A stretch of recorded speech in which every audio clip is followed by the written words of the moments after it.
anime that shows you what peak masculinity looks like, am I right? I think that's why I get so defensive when people attack characters like Deku, Tanjiro, Yuji.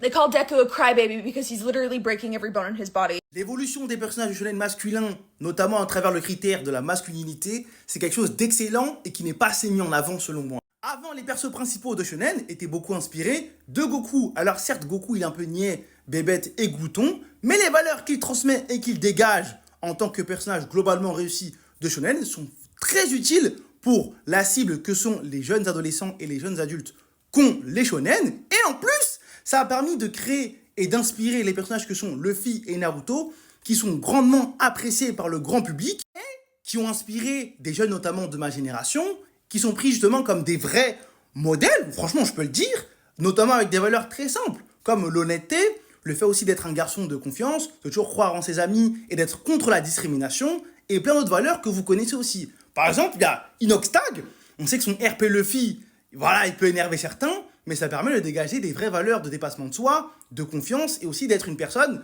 sur laquelle on peut compter, et ça c'est important pour un homme. Mais je trouve que depuis, on va dire, environ 2013-2014, maintenant, les personnages de shonen masculins ont tendance à plus montrer leurs émotions, à être plus sentimentaux. Et ça, c'est quelque chose d'excellent, à montrer plus leurs faiblesses. Je prends un exemple, t'as vu Ichigo quand il se bat contre Grimmjow, il contient sa force exprès pour ne pas faire peur à Orihime. Mais qu'est-ce qui l'empêche de lui dire « Orihime, est-ce que je te fais peur? Est-ce que je fais ci, je fais ça ?» Parce que Orihime a peur de lui.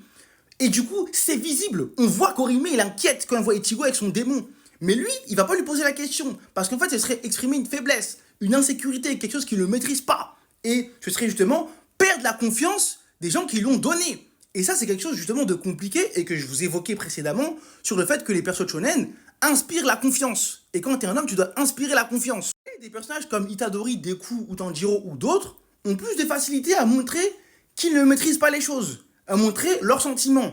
Et ça, justement, c'est assez important pour un jeune homme, parce qu'on dit souvent à l'homme de pas montrer ses sentiments, d'être stoïque, d'être fier, d'être confiant, mais c'est un être humain, l'homme. Il a le droit d'être faible, il a le droit de pleurer, il a le droit d'être sentimental, il a le droit de montrer ses faiblesses. Et en plus, pour les persos principaux féminins, maintenant, il y a aussi un reverse, c'est qu'elles s'affirment plus, elles seront beaucoup plus inspirantes que précédemment et moins classées dans ce stéréotype du personnage féminin, et c'est encore plus intéressant que soit Emma de The Promised Neverland ou même Momo de Dandadan, c'est des personnages auxquels, que ce soit un jeune homme ou un jeune garçon qui est en train de grandir, peut s'inspirer parce qu'elle dégage des valeurs encore plus intéressantes que certains persos masculins. Et ça, c'est quelque chose d'excellent qu'on avait moins avant. Et c'est quelque chose que je trouve vachement intéressant et qui mérite beaucoup plus de lumière.